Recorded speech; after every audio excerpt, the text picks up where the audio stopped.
తయారు చేయాలండి. దీన్ని స్టోరీ కొంచెం డిఫరెంట్ గా చెప్పాను. అక్కడ వింతగా స్వీట్స్ టిఫిన్ గా తీసుకుంటున్నారు. ఎవరో కూడా ఒక స్వీట్ ఎంత హైపిక్ రస్మలై చేశానా లేదా, ఎలా వచ్చింది, బాగుందా లేదా తెలుసుకుందాం అనుకుంటున్నాను. నమస్తే friends, welcome to new vlog. ఈ రోజు మన వీడియో ఏంటంటే పార్ట్ 1 చూసారు కదా రస్మలై కోసం. చూడకపోతే ఐ కార్డ్స్ లో లింక్ ఇస్తాను, ఒకసారి చూసేయండి. పార్ట్ 2 లో ఎలా తయారు చేశానో అన్నది చెప్తాను కదా. ఇప్పుడు మనం దాని మేకింగ్ ప్రాసెస్ ని చూద్దాం. వీడియోలోకి వెళ్లే ముందు లైక్ చేయండి, షేర్ చేయండి, సబ్స్క్రైబ్ చేయడం మాత్రం మర్చిపోకండి. చాలా బాగా వచ్చింది ఇది మాత్రం రస్మలై, చాలా టేస్ట్ కూడా అదిరిపోయింది. మీరు కూడా ట్రై చేయండి. ఎలా తయారు చేయాలి అన్నది ఇప్పుడు మీకు చెప్తాను. ఇంకా వీడియోలోకి పోదాం. ముందుగా గిన్నె మీద గ్యాస్ పెట్టుకోవాలి. గ్యాస్ మీద గిన్నె పెట్టుకోవాలి.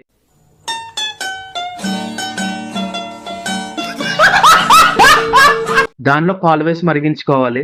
నేనైతే 4 ప్యాకెట్లు మరిగించా, సగం కింద పంపేసా, అది వేరే విషయం అనుకోండి. పాలు అన్ని బాగా మరిగించాక అందులో వెనిగర్ ఒక మూతలు వేసుకోండి. అది లేకపోతే నిమ్మరసం అన్నా వేసుకోవచ్చు. వేసిన తర్వాత సిమ్లో పెట్టి బాగా కలపండి.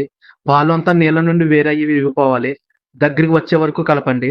తర్వాత ఒక క్లాత్ తీసుకుని మొత్తం పాలు అన్ని వడికెట్టేయండి. తర్వాత అందులో కొద్దిగా వాటర్ వేసుకుని మొత్తం చుక్క వాటర్ లేకుండా డ్రై అయ్యే వరకు నీళ్ళు వాటర్ అంతా బయటకు వెళ్ళే వరకు మొత్తం పిండేసుకోండి. తర్వాత మొత్తం అంతా ఒక ఉండలా చేసుకోండి. తర్వాత మొత్తం మెత్తగా నలిపేయండి. తర్వాత చిన్న చిన్న ఉండలుగా చేసుకుని దాన్ని వడలుగా చేసుకోండి. ఇంకా ఇవన్నీ పక్కన పెట్టేసుకోండి. మీ దగ్గర ఉన్న డ్రై ఫ్రూట్స్ అన్ని చిన్న చిన్న ముక్కలుగా చేసుకుని పక్కన పెట్టుకోండి. తర్వాత స్టవ్ వెలిగించి అందులో ఒక ప్యాకెట్ పాలు యాడ్ చేసుకోండి. అవి మరిగాక షుగర్ యాడ్ చేసుకోండి. కలిసేలా మొత్తం కలిపేసుకోండి. తర్వాత ముక్కలు చేసుకున్న డ్రై ఫ్రూట్స్ అన్ని అందులో వేసుకుని కలిపేయండి. తర్వాత యాలకుల పొడి వేసుకుని మొత్తం చేతిలో అన్ని లాగేలా కలిపేసుకోండి.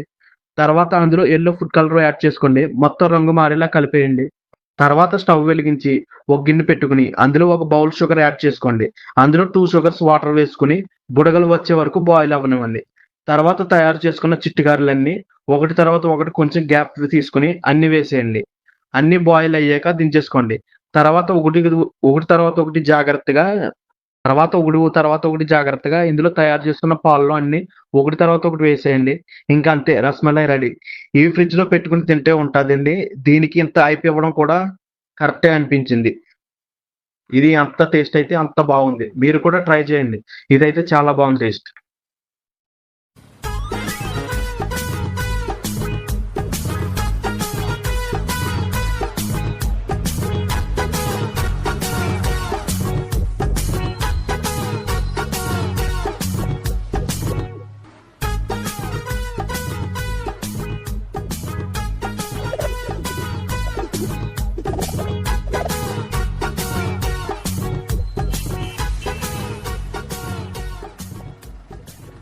మీరు వీడియో అయితే ఫుల్ గా చూసారు కదా. వీడియో మీకు నచ్చిందని అనుకుంటున్నాను. వీడియో నచ్చితే లైక్ చేయండి, షేర్ చేయండి, సబ్స్క్రైబ్ చేయడం మాత్రం మర్చిపోకండి. ఇంకా మళ్ళీ నెక్స్ట్ వ్లాగ్ లో కలుసుకుందాం. బాయ్.